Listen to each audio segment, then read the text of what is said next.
Es un gusto enorme volver a estar aquí con ustedes. Agradezco enormemente a Nobel Biocare y a Inteligencia Dental por permitirnos compartir este espacio. Y a pesar de que la situación es crítica en estos momentos que estamos viviendo, pues bueno, debemos de darnos un tiempo para conocer algunas alternativas que podemos aplicar en nuestra práctica diaria. Para algunos periodoncistas o implantólogos puede llegar a ser un poco repetitivo los conceptos que vamos a estar revisando, pero pudiéramos aprovechar para recordar un poco las bases científicas de los conceptos sobre regeneración. Es así como el día de hoy hablaremos sobre la selección adecuada de biomateriales para el éxito en implantología. Con el advenimiento de la integración y el avance de los biomateriales, así como la aplicación de nuevas técnicas, se ha contribuido al aumento de la aplicación de implantes dentales en la restauración de pacientes parcial o totalmente dentulos. En las últimas estadísticas se ha concluido que en el año se colocan cerca de 115 millones de implantes. Es por esta razón que como clínicos debemos de realizar un adecuado diagnóstico, considerar los riesgos de cada protocolo que abordemos con nuestros pacientes, tanto como tiempos de colocación y protocolos de carga. Tenemos que evaluar las condiciones topográficas del tejido óseo y determinar si es necesario preservar u optar por una regeneración ósea guiada, ya sea horizontal o vertical, así como considerar la calidad y la cantidad de tejido blando. Mencionamos la sesión pasada que para colocar implantes debemos siempre optar por una cirugía que sea protésicamente guiada y no dejar de lado la conformación de tejidos periimplantarios. A menudo en estos pacientes los defectos en el tejido blando o en el tejido duro son el resultado de una variedad de causas, tales como defectos en el desarrollo, quistes o tumores, enfermedad periodontal, trauma o extracción dental. Estas deformidades en el reborde crean una anatomía menos favorable para la colocación ideal de los implantes dentales. Para este tipo de terapia se ha utilizado la reconstrucción del hueso perdido a través de una variedad de procedimientos quirúrgicos predecibles que tendrán una vía de formación transmembranosa. Es por eso que vamos a hablar un poco de regeneración ósea guiada. Es importante que conceptualmente nosotros identifiquemos el proceso que sufre el hueso alveolar posterior a realizar una extracción dental. Al realizar una extracción vamos a perder el estímulo intraóseo. Posteriormente, se modificará la proporción medular y cortical y obviamente va a ser mayor el porcentaje de componente cortical.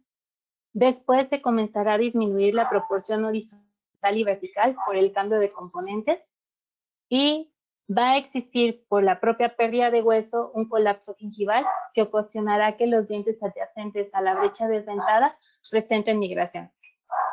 Esta pérdida es de 4 veces mayor en las zonas mandibulares y entre los 4 meses y los 2 primeros años tendremos una pérdida del reborde alveolar que va a ir desde el 40 al 60%.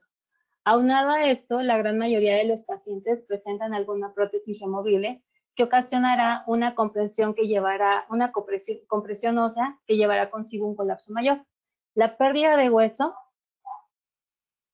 en el maxilar superior va a ser de tipo centrípeta, es decir, va a tener una pérdida en sentido horizontal y también vertical, y en el maxilar inferior va a ser principalmente vertical. Existen técnicas para poder abordar la regeneración de hueso en sentido horizontal y vertical.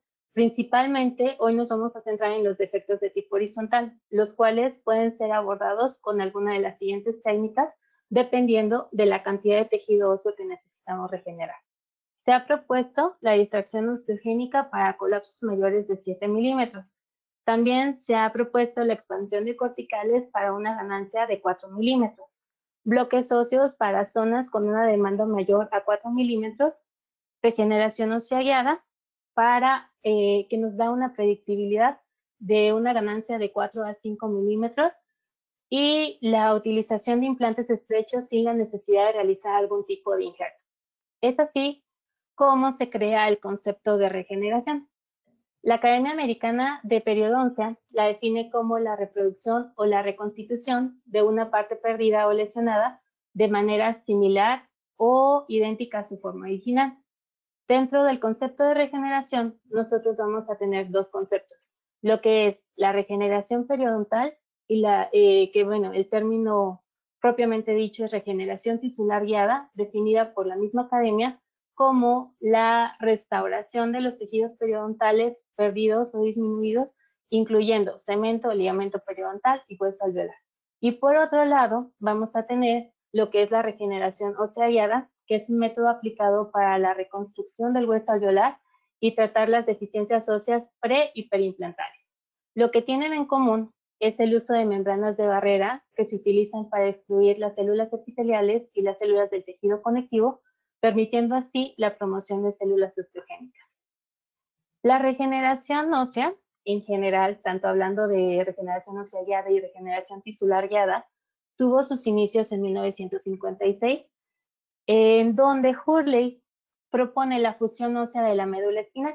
El estudio se realizó para poder determinar la influencia del tejido blando sobre el progreso de la fusión ósea en la espina dorsal en perros, y él concluye que el impulso principal para lograr una osteogénesis va a surgir de un lecho óseo y que los micromovimientos se van a relacionar directamente con el fracaso. Es en el año de 1970 cuando Melcher expone el ligamento periodontal en la cara vestibular de la raíz mesiobucal de los primeros molares mandibulares en 15 ratas y postula que las células del ligamento periodontal y su progenie tienen la capacidad de interferir en el proceso de osteogénesis. Niemann en 1982 realiza dos estudios. El primero es un estudio en monos en donde él concluye que es posible formar nuevo cemento y una inserción de tejido conectivo se puede desarrollar sobre la superficie de la raíz. Y también concluye que el tejido cicatrizal va a carecer de la capacidad para formar cemento y una leve inserción de tejido conectivo.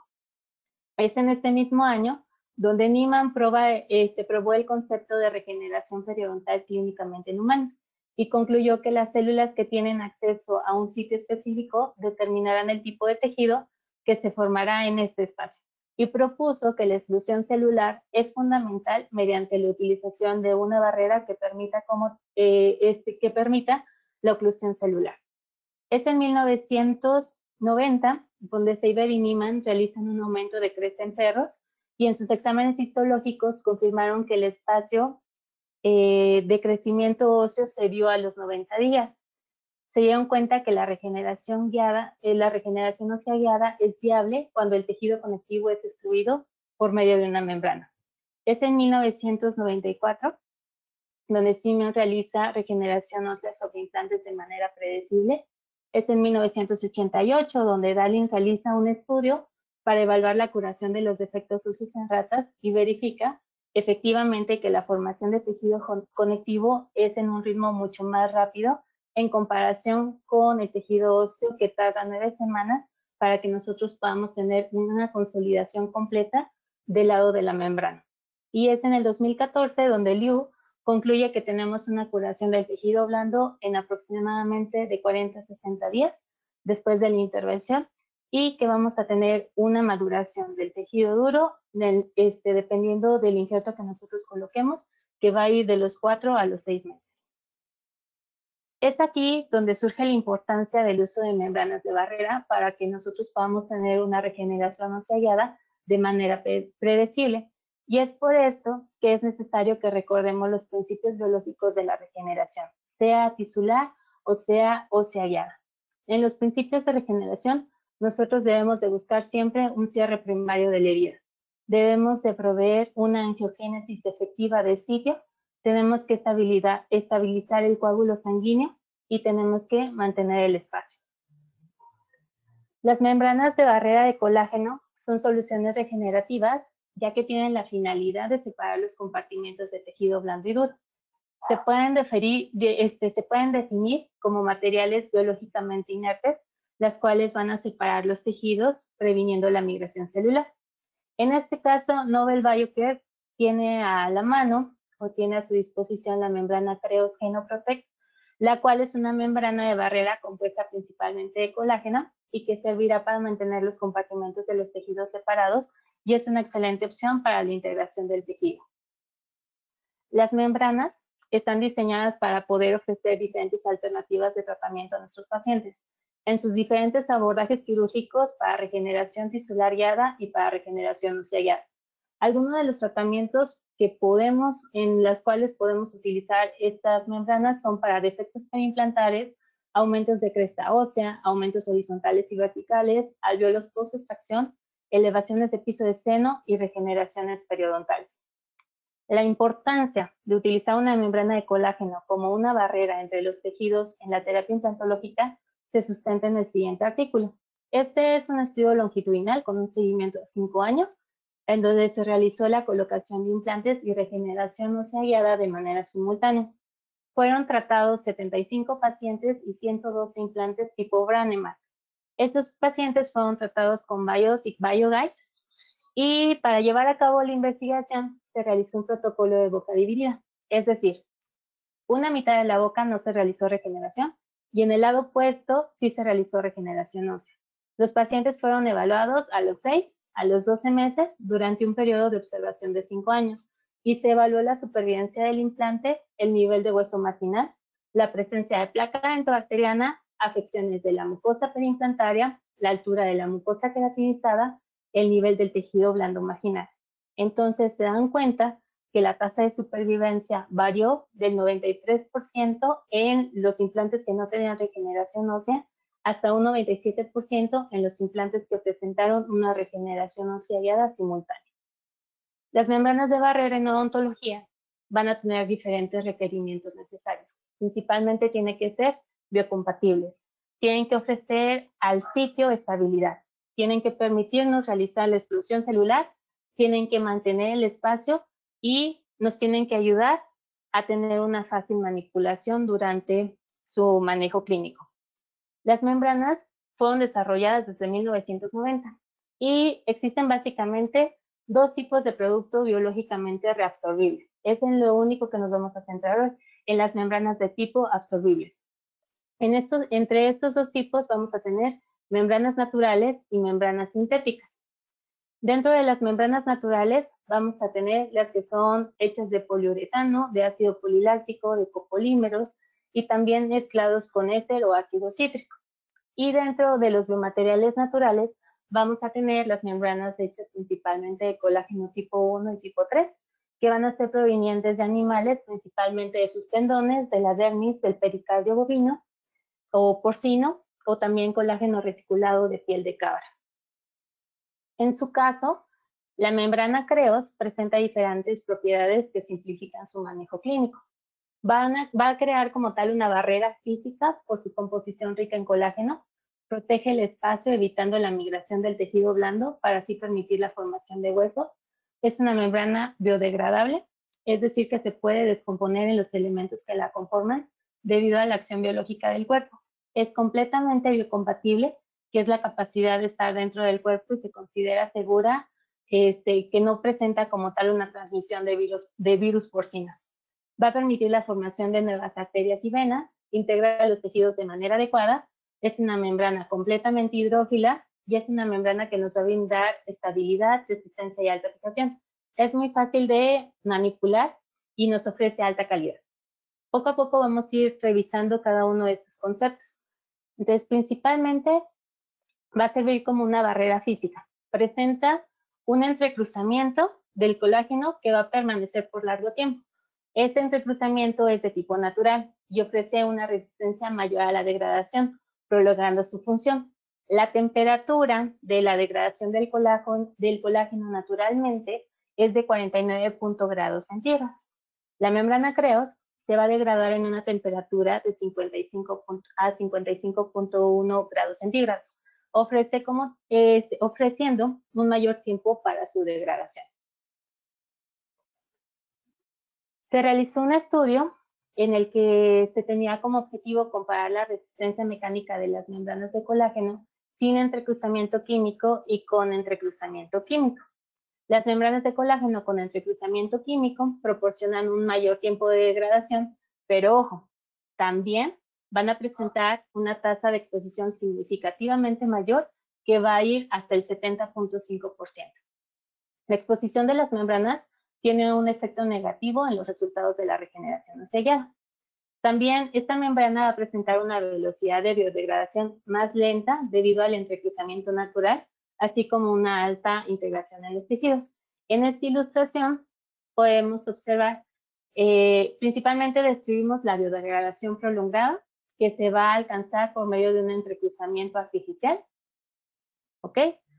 Y aparente estar asociada con una reducción de la integración de los tejidos, va a haber menor vascularización y va a haber mayor tipo de reacción a cuerpo extraño. En cambio, Creos Genoprotect, con un entrecruzamiento natural, ofrece una alta integración de los tejidos, ofrece vascularización y una mínima reacción a cuerpo extraño. El entrecruzamiento artificial es un intento por aumentar la función de barrera de las membranas de colágeno. Principalmente lo que hacen es prolongar la reabsorción del material. ¿Qué puede ocurrir? Principalmente puede ocurrir inflamación. Puede haber dehiscencia en el tejido blando, puede haber exposición prematura de la membrana, más a menudo después del procedimiento cuando se utiliza una membrana con entrecruzamiento químico. Las membranas entrecruzadas naturalmente tienen una integración más alta, pero también la velocidad de la biodegradación es más rápida. ¿Cómo se produce la fabricación de Creos? Pues se produce por medio de una red de fibras mecánicamente muy estables, por lo tanto su entrecruzamiento natural hace que permanezca más tiempo que de mayor resistencia con la degradación enzimática, ofreciéndose una barrera prolongada. Se realizó otro estudio en donde se obtuvieron cortes histológicos de los sitios y se utilizaron membranas de colágeno, dos tipos, BioGuide y Creos. Las membranas fueron retiradas a las 9 y a las 20 semanas. Las ilustraciones con flechas rojas van a representar la membrana Creos, mostrando solamente una pérdida de espesor mínima, entendiéndose esta pérdida de espesor mínima como degradación, a las 9 y a las 20 semanas. La ilustración con flechas azules van a mostrar la membrana BioGuide, que se observa una degradación pronunciada a las 20 semanas. Posteriormente, dentro de todos los estudios que tiene Creos, se realizó otro en donde se colocó una membrana de manera subcutánea en ratas y para su evaluación se tomaron muestras a cada semana de evaluación en este proceso de cicatrización. En la semana 4 mostró una excelente integridad de los tejidos sin signos de reacciones inflamatorias. Si podemos observar fibras de colágeno y elastinas que van a estar marcadas con las flechas rojas. A la semana 9 se pudo observar un grado ligero de infiltrado adiposo. En este momento de tiempo aparece a lo largo de la membrana una cantidad considerable de vasos sanguíneos. Vamos a encontrar eritrocitos atrapados, están seleccionados con la flecha roja, y vamos a tener que las paredes de estos vasos sanguíneos van a ser muy delgadas. La formación de los vasos sanguíneos va a estar directamente correlacionada con la formación de hueso nuevo, y se desea que esta membrana tenga la permeabilidad para permitir la nueva formación de vasos sanguíneos para la integración adecuada de los tejidos. Después de 20 semanas de colocación de la membrana, las fibras de colágeno siguen compactadas y aún no se encuentran espacios entre las fibras. El número de vasos sanguíneos continúa aumentando por medio de un proceso llamado transvascularización para la transferencia de oxígeno y nutrientes a lo largo de la membrana. La integridad de la membrana no va a revelar un grado pronunciado de degradación. Realizando un análisis mediante inmunohistoquímica en la semana 1, 4, 9 y 20, es posible observar el porcentaje de vasos sanguíneos nuevos que se están formando. Se observa un alto índice de neovascularización, lo podemos observar en esta tabla aquí abajo, y el reactivo inmunohistoquímico para la evaluación de vasos sanguíneos es CD34. ¿Qué se hace? Se van tomando muestras y se va realizando una suma de porcentaje de cuántos vasos sanguíneos se van mostrando por medio de inmunohistoquímica. Si se fijan, a las 20 semanas tenemos un 38.8% de ganancia de vasos sanguíneos comparado con las 20 semanas de BioGuide, que presenta 26.2. Ocasionalmente se pueden observar variaciones en el espesor y en la estructura en cada lado de la membrana. Con la membrana Creos no existe la diferencia debido al origen natural que tiene la membrana, por lo que la colocación no afecta el resultado final. Es decir, se puede manipular fácilmente y disminuye el riesgo de poderla colocar invertidamente o colocarla al revés durante su manipulación. La membrana va a absorber agua. por lo cual produce lo que nosotros conocemos como un hinchamiento o un aumento de volumen de la membrana. Y la ventaja es que no se distorsiona, gracias a que la membrana es hidrófila y se puede cortar y se puede preformar de acuerdo a la dimensión del defecto sin tener que considerar un aumento del tamaño del 35% cuando se hidrata ya sea con sangre o solución salina. La buena hidrofilicidad va a producir una buena capacidad de absorber sangre y factores de crecimiento en la membrana y también una buena adherencia al defecto. La membrana Creos ofrece también una alta resistencia a la ruptura por la tensión de la sutura y a la manipulación al insertar la aguja. En comparación con la membrana BioGuide, en seco, Creos tiene una resistencia de 6.9 newtons y al humedecer de 5.6 en comparación con BioGuide. Ojo, la encía humana nosotros la podemos rasgar a los 10 newtons. También otra ventaja de Creos es que muestra mayor resistencia a la ruptura en este análisis y lo que se realizó fue que se estiró la membrana con una fuerza de 11.4 newtons hasta su ruptura.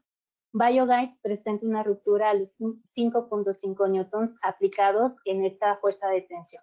La prueba de resistencia a la rotura es una prueba de estiramiento y la membrana literalmente se va a estirar hasta que se rompe. Otra ventaja es que el reposicionamiento y el desdoblamiento de la membrana cuando se hidrata es mucho más fácil en comparación con otras membranas de colágeno que existen en el mercado. Creos no se adhiere a los instrumentos quirúrgicos. Ya ven que es a veces muy factible que se pegue a las pinzas Horn, que se pegue a las legras, que no podamos fijarla con tachuelas, con tornillos.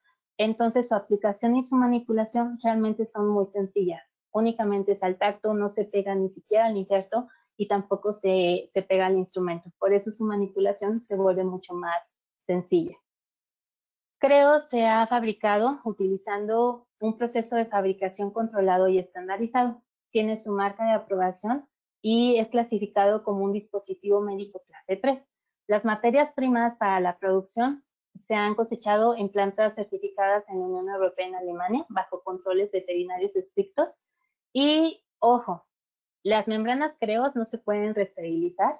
Está indicada únicamente para uso único y una reesterilización provocaría el deterioro de las membranas y que el producto pueda resultar en una reacción biológica no deseada y puede ocasionar el fracaso del tratamiento debido a la pérdida prematura de la función de barrera de la membrana.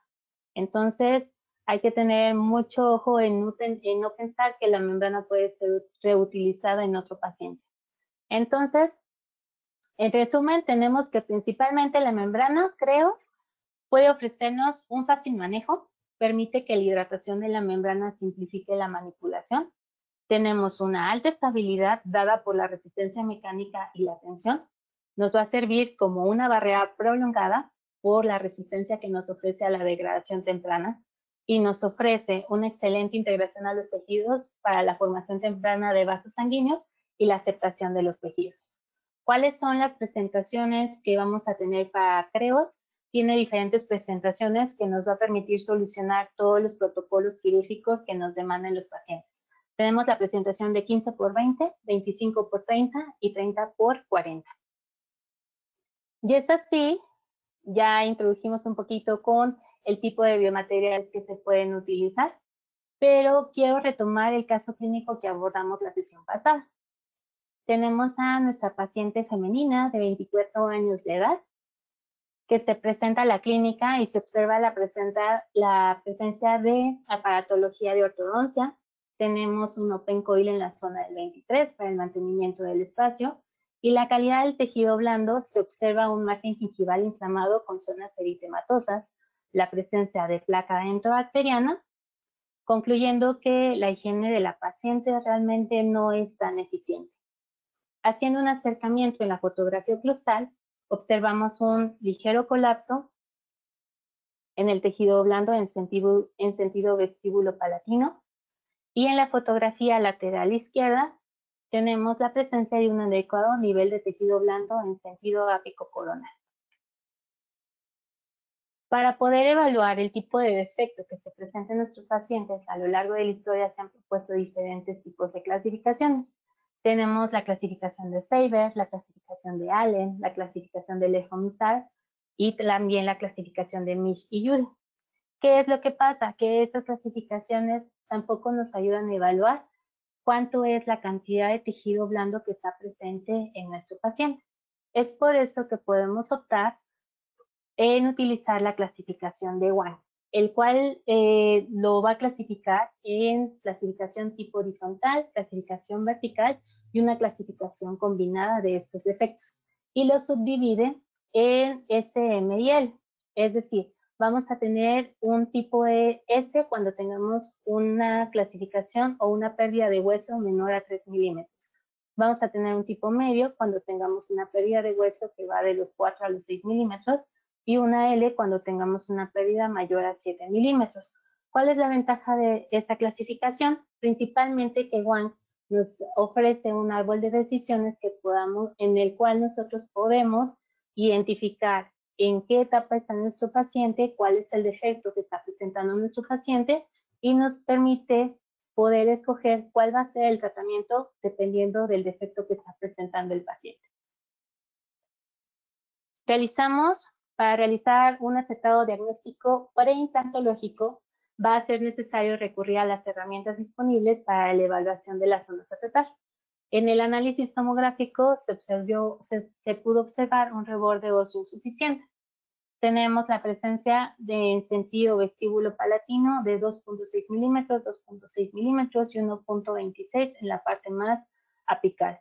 Haciendo un corte transversal axial, podemos observar que tenemos una discrepancia importante de lo que es la jiba canina o la presencia de la zona del canino 13 con lo que es el colapso de la zona del canino 23. Va de 6.73 a 2.55 milímetros. Entonces, dentro de las opciones de tratamiento que nos presenta Wang, nosotros lo pudimos clasificar en una tipo HM, es decir, nos permite realizar o decidir realizar una regeneración osseada para poder mejorar las condiciones anatómicas de ese sitio. El doctor Hammerle en el 2014 nos propone la evaluación también de la terapia implantológica de acuerdo a la siguiente clasificación. Vamos a tener la clase 0 y en estos casos el implante puede ser colocado y va a estar rodeado completo de hueso, pero se recomienda realizar un aumento para poder mejorar el volumen en la pared vestibular. Vamos a tener los defectos clase tipo 1, que son defectos intraalveolares. Vamos a tener un tipo 2 o un defecto de tipo dehiscencia que se caracteriza por la presencia de una dehiscencia y el volumen a regenerar viene dado por las paredes óseas adyacentes. La dehiscencia de la pared vestibular es la complicación más frecuente, por lo tanto, la regeneración ósea guiada de este tipo de defectos está muy bien descrita en la bibliografía y podemos decidir que la regeneración de este tipo es muy predecible.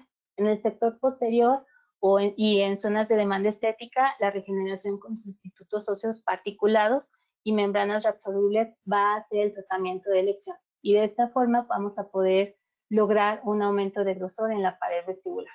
Vamos a tener un defecto clase 3, también va a ser de tipo dehiscente. Y en este tipo de defectos necesitamos un soporte para el tejido alrededor para poder conseguir lo que es una estabilidad en el área injertada. Vamos a tener también defectos tipo 4 que se van a caracterizar por una cresta de anchura reducida y la cresta residual no garantiza la estabilidad primaria del implante. Vamos a tener también un defecto vertical clase 5 que se caracteriza por una reducción en altura de la cresta alveolar. Es por eso que dentro de nuestra clasificación nosotros podemos clasificar el defecto que presenta nuestra paciente en un defecto tipo 3 o en un defecto tipo 4. Debido también a la curva de aprendizaje que vamos nosotros teniendo como quirúrgicos, es importante también ver hasta dónde son nuestras capacidades, hasta dónde son viables para poder realizar ya sea una regeneración simultánea o una colocación de implantes o realizar también una regeneración previa y posteriormente realizar la colocación del implante. ¿Cómo se diagnosticó este caso clínico? Principalmente como Chaple lo diagnostica en el 2018 de acuerdo a la clasificación, lo diagnosticamos con una gingivitis asociada a biopelícula dental generalizada leve Y el diagnóstico de reborde, nosotros lo diagnosticamos como un defecto óseo crestal clase HMD1 en la zona del órgano dentario 23. Sin discutir mucho dentro de la clasificación del SAT, nosotros lo utilizamos para el diagnóstico de riesgo estético y nosotros lo clasificamos como un resultado de caso avanzado, de acuerdo a las demandas estéticas que también tenía la paciente. Dentro de su plan de tratamiento, nosotros lo abordamos en nuestras 3 fases periodontales, principalmente fase inicial, control personal de placa, eliminación de cálculo supragingival, realizamos una interconsulta con el departamento de prótesis, y en esta fase quirúrgica nosotros propusimos el aumento de reborde en la zona del órgano dentario 23, la colocación de un implante en la zona del órgano dentario 23 y una fase 2 de implantes posteriores y un mantenimiento cada 6 meses. ¿Cuáles son los objetivos a lograr en este caso? Principalmente lograr en la paciente una salud gingival. Acuérdense, no podemos meternos a una terapia implantológica si nosotros no tenemos las condiciones gingivales óptimas, hablando principalmente de salud gingival. Nosotros buscábamos realizar un aumento de reborde de 4 milímetros. Queríamos también que el mantenimiento del tejido blando en las condiciones que estaban fueran mantenidas a largo plazo. Queríamos lograr estabilidad primaria del implante, restaurar este implante tanto en función y en estética y lograr esta estabilidad de los tejidos a más de 12 meses. Se comenzó con el aumento de reborde, el cual estuvo justificado porque la colocación de membranas absorbibles para una ganancia o una regeneración en sentido horizontal es predecible para lograr 4 milímetros a 5 milímetros. Y lo que nosotros queríamos evitar utilizando una membrana absorbible era la reentrada del sitio quirúrgico. Para diseñar el colgajo es importante que nosotros nos extendamos a un diente a cada lado para permitir la elevación del colgajo. Diseñamos una incisión supracrestal, incisiones intracirculares en la parte palatina, igualmente en sentido vestibular. Realizamos incisiones liberatrices, importante el diseño de estas incisiones porque aunque es un canino, estamos dentro de la zona estética. Se diseñó una incisión liberatriz mesial y distal, llegando hasta la línea mucogingival para permitir que la elevación del colgajo fuera completamente pasiva. Y posteriormente se realizó la elevación del colgajo. Al momento de realizar la elevación del colgajo es importante realizar el desprendimiento del periósteo para poder permitir que el colgajo pueda bajar o regresar a su posición original sin tensión. Parte importante de los principios biológicos de la regeneración ósea es la vascularización. ¿Cómo la vamos a proveer? Por medio de la decorticación, que nos va a permitir la proliferación angiogénica y osteogénica que va a ser proveniente del espacio medular. Entonces, ¿qué se hace? Se puede utilizar una fresa redonda y es importante entrar hasta la parte medular del hueso para que nos permita que esta proliferación se pueda dar. Aparte, vamos a tener la irrigación por parte del periósteo, pero lo que es básico es que nosotros decortiquemos la zona para que esta vascularización realmente se dé. Para proveer el mantenimiento del espacio, es necesario la colocación de un injerto. El gold estándar, es decir, lo que busca todo el mundo y en el campo de la regeneración ósea, sería buscar un injerto que fuera osteogénico, osteoinductor y osteoconductor. Y en cirugía oral, el único que cumple estos 3 requisitos es el injerto autólogo. El hueso autógeno es aquel tejido que se va a transferir de un lugar a otro dentro del mismo individuo. Y este gol estándar, osteogénico, osteoconductor y osteoinductor, va a ser recolectado intraoralmente de diversas localizaciones. Puede ser de la rama, de la sínfisis o incluso de las fresas empleadas para preparar un lecho quirúrgico. El hueso autólogo va a presentar 2 desventajas importantes. La disponibilidad del hueso va a ser limitada y vamos a tener una movilidad mayor de la zona donante. Por otro lado, vamos a tener el injerto, que es un tipo de injerto óseo recolectado y trasplantado entre diferentes especies animales. Los más comunes van a ser los porcinos y los bovinos. El hueso bovino desproteinizado es el más comúnmente empleado en implantología y nosotros al momento de realizar regeneraciones osseadas deberíamos de tratar de lograr un sobreaumento, dado que deberíamos anticipar el colapso que se puede producir como consecuencia de fuerzas compresivas. Además, deberíamos de aportar un soporte extra a la membrana para estabilizar el área infectada. Nosotros hicimos una mezcla de autoinjerto y ingeninjerto del 50-50, de acuerdo a lo que Urban publica en el 2011, que es una mezcla adecuada para poder lograr regeneración osseada. En la fijación de la membrana, nosotros la realizamos por medio de 3 tornillos. Pusimos dos vestibulares, uno mesal, uno distal y uno palatino. La presencia de una membrana va a activar la regulación por incremento temprano de factores importantes que nos van a permitir el reclutamiento de células, nos van a permitir que sean receptoras de quimiosinas, van a ser también quimioatrayentes y nos van a ayudar a poder mantener el espacio del defecto. Estos factores van a desempeñar un papel importante en el reclutamiento de las células madre mesenquimales y nos van a permitir que estas células se puedan diferenciar a osteoblastos. El reclutamiento final y la colonización de las células en las membranas se ha sugerido para mejorar la integración del tejido y la vascularización de la membrana. Por lo tanto, las fibras del colágeno se pueden ir incorporando en la matriz del hueso formado. Vamos a ver la cicatrización. Este es el postoperatorio inmediato de nuestra paciente. Hicimos como tal un cierre por primera intención, asegurándonos que el colgajo no tuviera nada de tensión en la zona más apical, y es importante que nosotros logremos el cierre también de las liberatrices. ¿Para qué? Para que no se nos exponga la membrana. Acuérdense, la exposición de una membrana va a reducir también como tal la calidad de hueso que nosotros podamos obtener. En el postoperatorio a las 2 semanas vemos todavía edema en la zona de la cirugía, vemos también la presencia de algunos puntos de sutura, pero también vemos que el tejido va cicatrizando adecuadamente. Postoperatorio a las 3 semanas se retiraron los puntos de sutura y se observa aún todavía un edema ligero de la zona, se observan aún la cicatriz de la zona donde se realizaron las incisiones, y es importante recordar que según toda la literatura nosotros vamos a tener una maduración del tejido blando de manera consistente hasta los 40 o 60 días.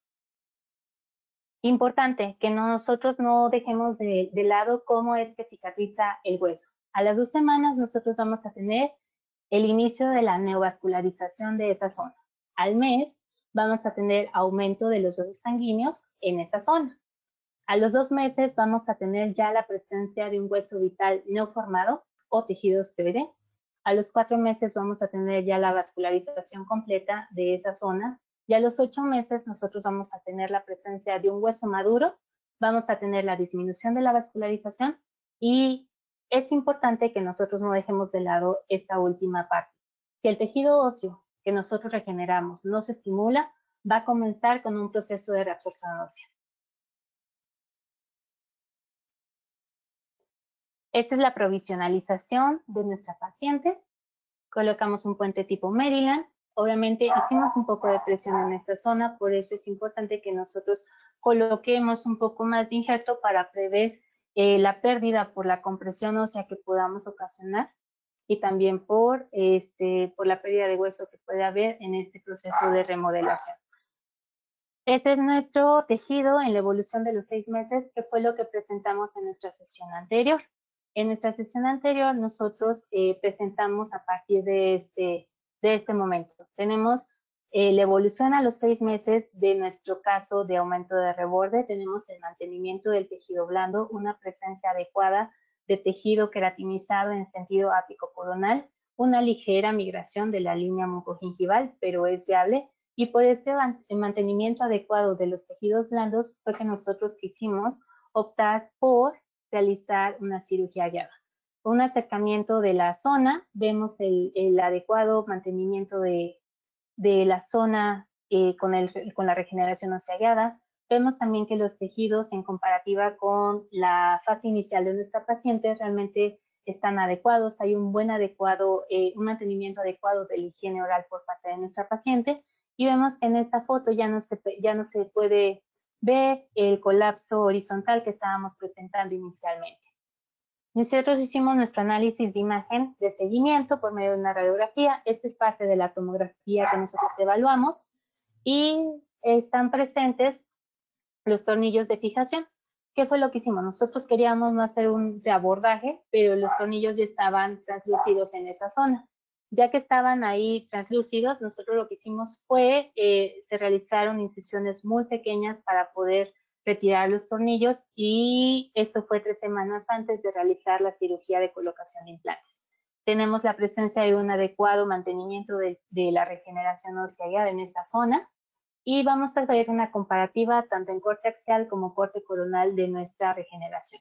Tenemos inicialmente 2.55 con la ganancia hasta 6.5 milímetros de injerto óseo en nuestro aumento y en un corte coronal tenemos la evaluación que iba de 2 en sentido coronal, 2 en sentido medio y en apical 1.26 y la ganancia hasta 5.98, 5, 5.61. Algo que yo cambiaría de este caso clínico, tal vez buscar que la regeneración se pudiera lograr en sentido más apical, pero aquí tenemos la curvatura del maxilar, entonces es importante que también que nosotros podamos prever la presencia de esta curvatura para nuestras regeneraciones asociadas, principalmente en zonas de caninos. Posteriormente, optamos por realizar nuestro diseño de guías quirúrgicas por medio del DTX. Hicimos nuestro encerado, se realizó también la digitalización de este encerado para que nuestra guía fuera completamente protésicamente guiada. Se realiza la guía que obtuvimos por medio de DTX y nos aseguramos que la posición de nuestro implante al momento de la cirugía pudiera lograr lo que era un anclaje en hueso nativo. Ojo, ¿qué nos dice la literatura? Al momento de que nosotros realizamos un protocolo de fresado en hueso nativo y en hueso regenerado, la osseointegración es viable en los dos. Y la osseointegración tiene una diferencia mínimamente importante en estos dos tipos de hueso. Llegamos a lo que fue la cirugía de la colocación del implante. Se colocó un implante 4.3 por 13 milímetros en esta zona del canino, el asentamiento de la guía quirúrgica y realizamos el protocolo de fresado, las radiografías de verificación y la colocación del implante 4.3 por 13 milímetros. La sesión pasada les dije que tomábamos vital importancia en lo que era la toma del injerto en el proceso del fresado y en este protocolo, porque nosotros en este caso, como dejamos pasar 8 meses después de la regeneración, tendríamos que encontrar hueso maduro y esto fue lo que hicimos. De las fresas, al momento de realizar el protocolo de fresado, nosotros obtuvimos toda esa muestra de hueso para poderlo mandar a analizar histológicamente. Es por eso que en esta fotomicrografía, teñida con hematoxilina y eosina, podemos observar fragmentos de tejido óseo maduro lamelar con algunas áreas vitales y no vitales con diferentes grados de mineralización, es decir, hueso maduro. Para poderlo evaluar, lo vamos a evaluar, aquí tengo la flechita, voy a ir señalándolo poco a poco. Vamos a tener esta zona 1, por así decirlo. En esta zona 1, esto que vemos de color un poco más morado es tejido óseo maduro mineralizado. En esta zona 2 es tejido conjuntivo denso irregular. Y en esta zona 3 es tejido óseo maduro con diferentes grados de mineralización. Por eso se va a ver en varios tonos. Entonces, realmente nuestra regeneración ósea tuvo un efecto viable. Por eso es que nosotros expresamos en hueso regenerado viable para la colocación del implante. Posteriormente en nuestra sesión, observamos que se realizó la provisionalización de esta zona.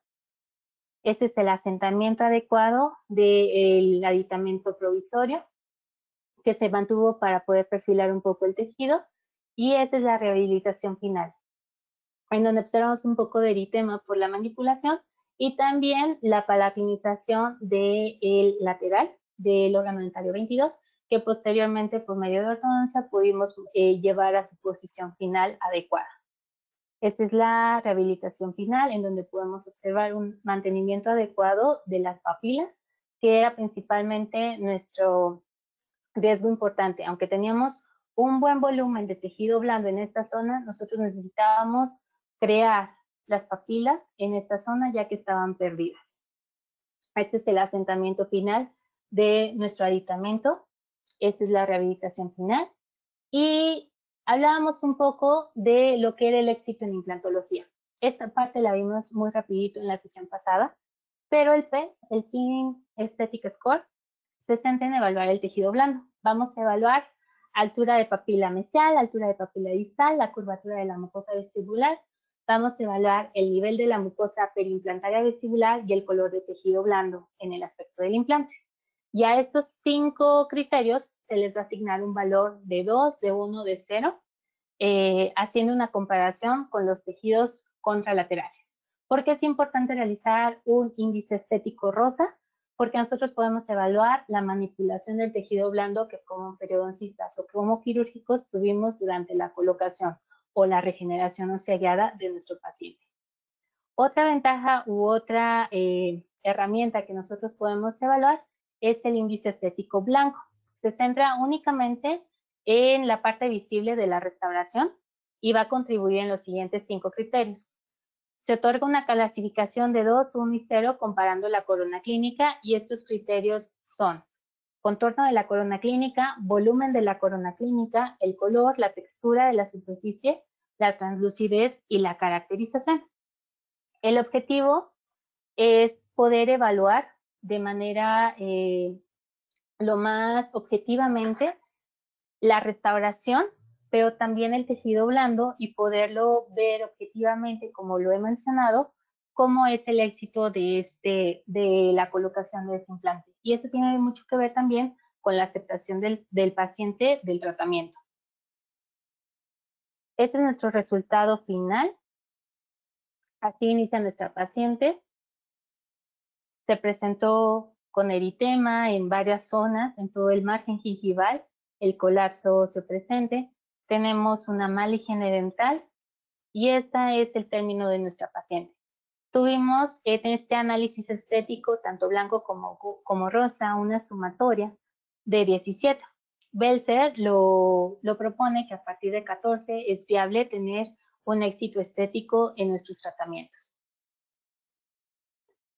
Como resultados, en 2019, Wang nos habla un poco de la pérdida o el colapso que puede presentar nuestro paciente después de la extracción. Y este colapso va a ser a partir de los 2 años que vamos a presentar un colapso del 40 al 60%. Entonces, comparando con nuestro caso clínico, ella ya tenía la pérdida de hueso, tal vez no de un 50%, pero sí tal vez de un 40%. Urban nos habla de que la regeneración ósea guiada es una alternativa posible, viable y efectiva para la reconstrucción de crestas atróficas. ¿Cuánto perdemos en un promedio de 2 años? Va a variar, pero más o menos el milimetraje de lo que perdemos en hueso van de 5 a 7 milímetros. Monke nos habla de lo indispensable que es cuidar los principios biológicos de la regeneración.